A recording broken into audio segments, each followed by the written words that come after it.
Carmen Chabrak. Ik ben beeldend kunstenaar en kostuumontwerper. Ik kom uit Amsterdam en ik heb de kostuums voor Mama Dada ontworpen. Ik wist niet dat de prijs er was, maar eigenlijk vind ik het bizar dat hij er niet was. Het beeldende aspect van theatervoorstellingen is enorm. Dus ook heel belangrijk dat daar aandacht aan wordt besteed. Ja, ze voelt als een grote erkenning al de nominatie. Ik kende Ludwig al wel heel lang en we hadden 1 keer samengewerkt. En toen ging Ludwig regisseren en toen vroeg hij mij de vormgeving te doen of de kostuums te ontwerpen. Even, ik wil sterven! Ik hou heel erg van absurditeit. Als je naar het beeldende aspect van Dada kijkt, is het heel erg met gevonden voorwerpen, dingen maken, improvisatie. Niet te veel vastleggen, niet te clean. Vrij en los en absurd en onlogisch. En dat zijn wel zeker allemaal dingen die me aanspreken, ja. Ik heb op de vloer de kostuums ontworpen en daar kreeg ik ook heel veel ruimte voor, wat heel fijn was. En ook essentieel, denk ik, want de voorstelling gaat over Elsa von Freytag-Loringhoven, een Dada-kunstenaar van dus begin vorige eeuw. Zij maakte haar eigen kostuums van gevonden voorwerpen op straat, eten, allerlei dingen. Maar het was absoluut vooral niet de bedoeling van mij niet, maar ook van Ludwig niet, om een soort van historisch document te maken, maar meer om het te reenacten. Ze was een soort van performance kunstenaar van La Lettre en we moesten in de geest en in het hoofd van Elsa komen en niet iets over haar maken, maar iets vanuit haar maken. Dus daarom denk ik dat het heel belangrijk was dat ik ook improviseerde en geprobeerd een beetje te denken en maken zoals zij. En ik heb een hele grote berg objecten, kledingstukken, materialen verzameld.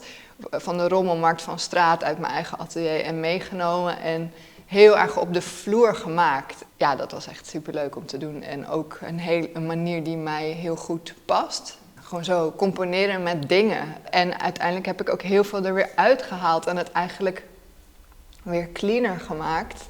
Wat ik normaal niet doe, ik ben heel erg van veel. Maar voor dit was dat wel heel sterk. Dus eigenlijk alleen het noodzakelijke is erin gebleven. In Parijs, met haar hond Pinky. Ik vind het heel belangrijk om, als ik kostuums ontwerp, ook naar de mens achter het karakter of de speler te kijken. En wat iemand staat op zijn of haar of hun lichaam. Niet dat het er altijd mooi uit moet zien, maar wel dat het klopt. En toch ook wie iemand is en of iemand zich prettig zou kunnen voelen bij het kostuum. Ook als het misschien heel ver van diegene afstaat. Ja, en ik denk dat dat daardoor een beter kostuum wordt. Ik hou wel meer van een horizontale manier van samenwerken en niet hiërarchisch.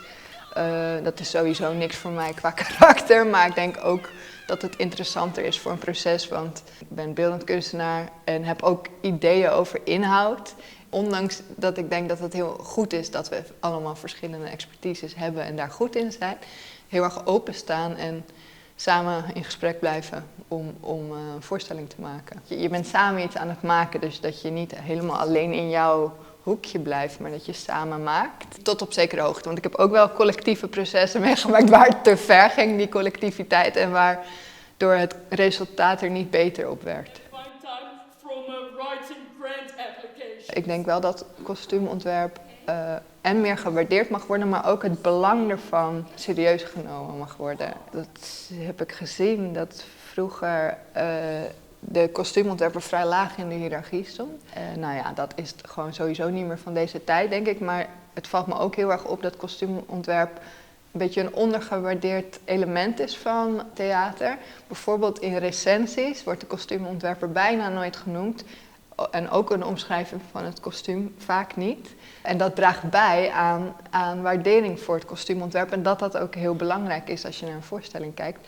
En ik denk dat het super essentieel element is van een voorstelling. Want de spelers die dragen iets en die worden daarmee iets. Daarmee kan je de identiteit of de gedaante van de persoon en het karakter vormen, veranderen.